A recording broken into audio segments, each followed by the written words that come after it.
This is in the locker room. This is before the game ended. Before the game ended. She comes out in the locker room and posts this. Like, what are we doing? Sitting there and I'm thinking to myself, is anybody on this team going to stand up for Caitlin Clark? JC Sheldon grabbing Caitlin Clark all game, clawing at her. It's like tonight was a brawl, folks. Tonight was a brawl. And I'm sitting there, I'm like, is anybody on this team going to stand up for... And Sophie Cunningham. Sophie Cunningham never signed up to be a bodyguard, but that's exactly what she became the moment she saw her teammate, Caitlin Clark, taken down with a brutal, flagrant foul. Something inside her snapped. In an instant, teammate turned protector, and the WNBA had no idea what was coming. This is the story of a player whose fierce, uncompromising loyalty reshaped the league. A new kind of justice emerged, not handed down by referees, but delivered through sheer, unflinching intimidation. Let's start with the play that set off the entire night. So as you guys can see here, JC Sheldon is guarding Caitlin Clark. She swipes her in the eyeball. Caitlin Clark nudges her off because JC stays in her face.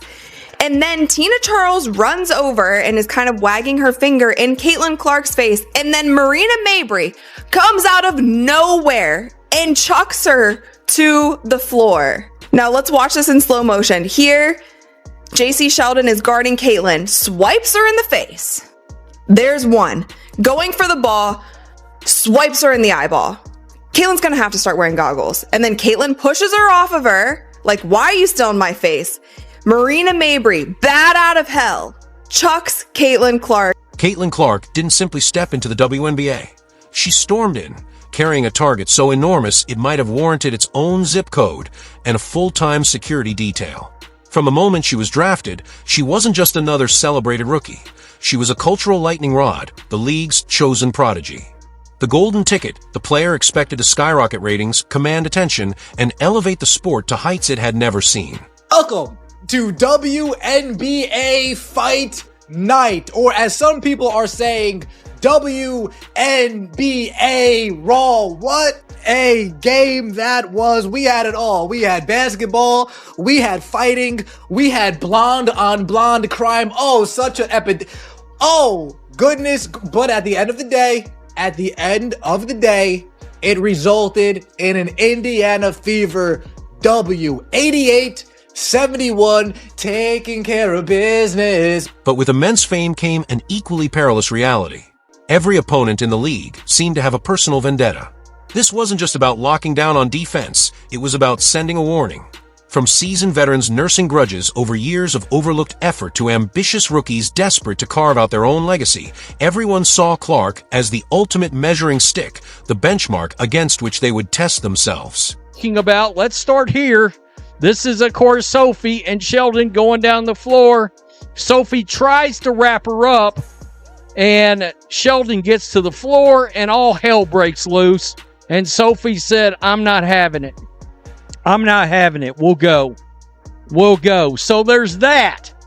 That, of course, was all a byproduct of this right here, folks. And I mean, when I tell you social media is setting the WNBA on fire right now, not in a good way, it's the From her very first game, the physicality was unrelenting.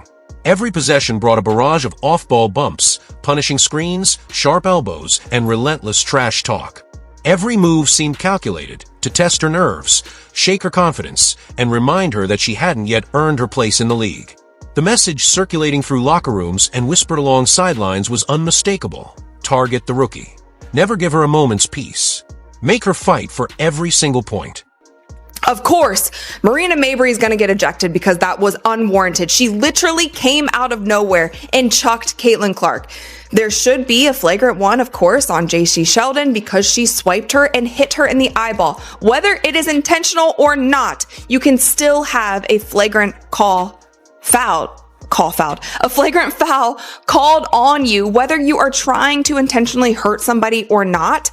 But this is what they called, you guys. This is what they called. Caitlin Clark, Marina Mabrey, Tina Charles were assessed with technical fouls on Tuesday. Caitlin, Marina, and Tina Charles. Technical fouls. That's it. Technical fouls. That's it. And JC Sheldon was assessed with a flagrant 1 foul, and no players were ejected. But there's a razor-thin line between a rookie's tough initiation and an all-out campaign of deliberate aggression. As the season progressed, it became clear that many teams weren't just testing boundaries, they were erasing them. That simmering tension reached its breaking point in a nationally televised clash against the notoriously fierce Connecticut Sun, a game that would ignite a conflict reshaping what it meant to protect a teammate. I feel good, and Sophie Cunningham put me out on a high note, folks. I didn't even say, Ben, calm down, regroup. I didn't even say that. Let's get straight to the play. The plays everybody is talking about. First off, Marina Mabrey body checking Caitlin Clark to the ground. JC Sheldon all over her. Riding her. Pokes Caitlin Clark in the eye. Oh, man. Caitlin Clark needs to start wearing goggles, folks. Caitlin Clark's going to need to start wearing goggles. Bumps up on Caitlin Clark. Caitlin Clark says, "Get your hands off me." And then here comes Marina Mabrey.